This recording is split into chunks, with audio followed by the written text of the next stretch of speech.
Really what drew me to construction was growing up in New York City, just seeing a lot of construction around me as I'm growing up, walking down the streets.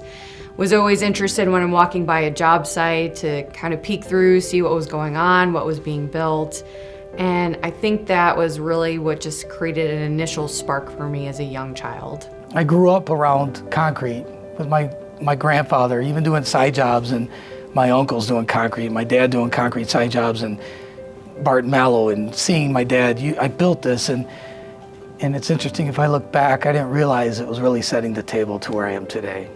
I don't remember a point in my life where Barton Malow was not in it. My father joined, he worked 34 years here when he retired. And then my grandfather, when he retired, then came back to Barton Malow, and my grandfather worked side by side with me and my father, actually, so that was fun, the three of us. Honestly, I think I was born a carpenter.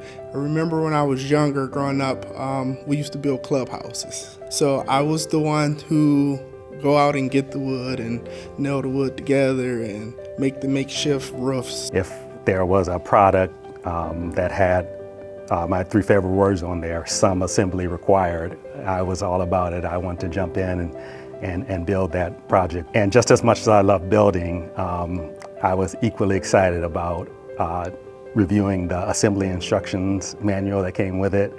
I could just go from cover to cover, really just reviewing that for hours. And I think that's where the planning side of me came in. That eventually led to my vocation as a draftsman, which eventually led to an architecture degree, which led me into the construction industry. My great-grandfather was a carpenter. Growing up, my grandfather worked for Barton Malow. My grandfather used to take me quite often to the projects that my dad was working on, so I had a lot of exposure as a child growing up, and knew that, hey, this is what I want to do, something in construction. I guess it's always in the bloodline. When I went off to college, I wasn't quite sure exactly what it was that I wanted to do. I knew I really loved math and science and was good at it. I knew I had a little bit of curiosity into construction, but didn't understand how that could be a field for me. And then I took this architectural engineering course and just absolutely loved it. I mean, out of all the other classes that I was taking, it was definitely something that just, I think, hit every single bit of interest level that I had had growing up. So I started as a carpenter apprentice in 1993, then I was a journeyman. Then I had an opportunity to become a carpenter foreman. And after I was a carpenter foreman, then I had an opportunity to be a superintendent. From there, that's where my career really took off, is working with the education group. I was attending vocational school at Randolph in the city of Detroit. My 10th and 11th grade year, I was in a carpentry program. We had a career day in the 11th grade. Barton Malow came in, he talked to the students, was telling the students about the trades, how to get into the trades. And I remember someone talking to the teacher and asking for a couple names of the kid who he seen potential in. And I remember I graduated that next year, and I was in Chicago, and I received the voicemail. And that's back when you used to have to call in back to your voicemail. And I had an interview for Barton Malow, so I hopped on the train, came back home, and I've been working for Barton Malow ever since.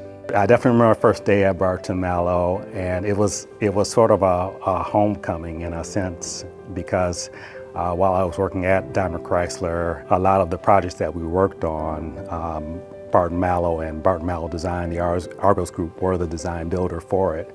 So I knew a significant amount of Barton Malow team members, and I was so young and inexperienced at the time that they were teaching me a lot.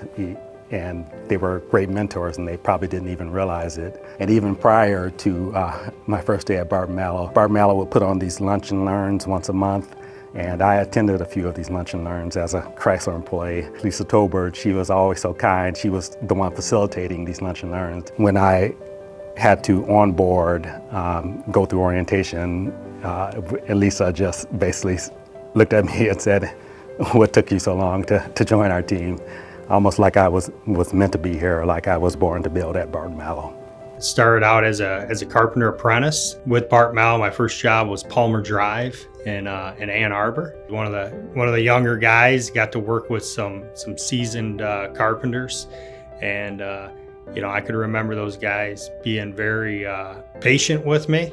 I feel like the first couple weeks it was very much safety. It Didn't talk about speed, didn't talk about anything else other than safety. As I was a project manager and I was afforded the opportunity to have different team members on my team, I knew that it was important to treat everyone with the same amount of respect. You get the opportunity to mentor your team members as well. I've been very fortunate, here at Barton Malow to have my own mentors that I've looked up to. So having had them as mentors, I knew that when I became a project manager, I would, want to make sure that I was a good mentor for others as well.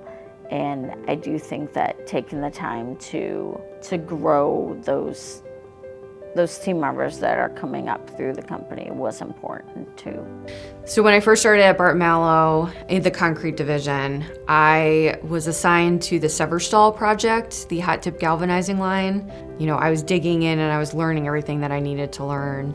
I also remember though, when I went out to the Severstall job site, it was at that time the most recorded snow in Michigan. Just learning how to keep your feet warm when you're wearing steel toe boots and it's -degrees outside. But it was just so much fun that you almost forgot what temperature it was, because you just had this great team that was around you. Working under good superintendents and being mentored along the way. I think that's probably one of the things that really stands out with how I try to be as a leader, to make sure that, hey, I lead by example. I had good leaders, good mentors through my time, and really just kind of instilling that through my leadership. One of the projects that I will always hold dear to my heart is the Michigan State University Eli and Edith Broad Art Museum, which is at Michigan State University's East Lansing campus. Working at the concrete division really set me up for success working on the MSU Broad Art Museum project. From my experience there and understanding more of the finite details of concrete, I was really heavily engaged with the concrete contractor in the planning and all of the upfront, just trying to think through how to get to this mixed design and desired result. And really, if I didn't understand what I had learned, I would not have been able to help the process and help the team get there for the Broad Art Museum.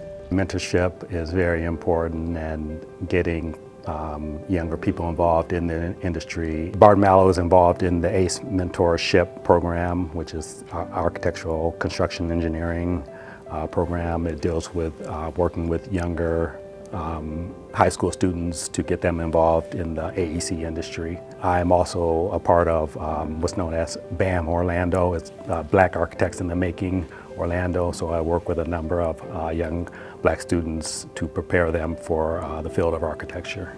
I was lucky enough, again, through the first couple years of my career, having a lot of women that I could look up to and to see, already here in the industry. Having that early on and those mentors that I had at my own job site made me realize that I wanted to not only be a part of the construction industry, but also continue to pave the path for other women to join the industry. Early on in my career as a woman, there were definitely very few women that were in the field at the time. For the vast majority of my experience in job sites, it really hasn't been a problem. I've been on teams where I've had folks that have supported me when there have been issues. In today's world, there are a lot more women that are starting to get into the field, and I think it's for the better and the positive. Now, as a woman walking the job site, it's a lot less strange than it was 15, 20 years ago. And so I love the evolution that has happened over the course of my career as a woman and continues to, grow and change as we speak. It's pretty awesome. Barton Malow has really been very supportive of women and women in leadership as well. I think there's always been this just intentionality from Barton Malow, which I've been so grateful for. When women in construction weren't as big of a deal, that support system was really needed. And I think now as we continue to grow and get more women in the field, it's just important to kind of continue and maintain that support system for one another. They invest in their people, right? That's one thing I always said about Barton Malow. Even when I was wearing my bags in the field, like any tool that you needed, you had it. Within the trades, you work next to other companies, similar companies, and I used to always hear that, oh, this company don't buy tools. Oh, you got to bring your own tools to hang drywall. Never with Barton Malow. Just a phone call away. New technology, Barton Malow's trying it.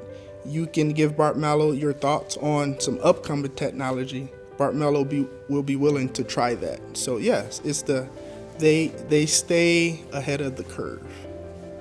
Barton Malow's always supported, and they continue to. I've never seen them not allow people or not support people growing in their career. For Barton Malow, at 100 years, being on the forefront of everything, of really pushing innovation and trying to just continue to improve and evolve. And then you look at the people that work here, and just the people are quality people, talented people that care. And it makes it a no-brainer that, of course, Barton Malow made it to 100 years. Of course, Barton Malow is going to be around the next 100, 200 plus years, because it's just the kind of company that Barton Malow is.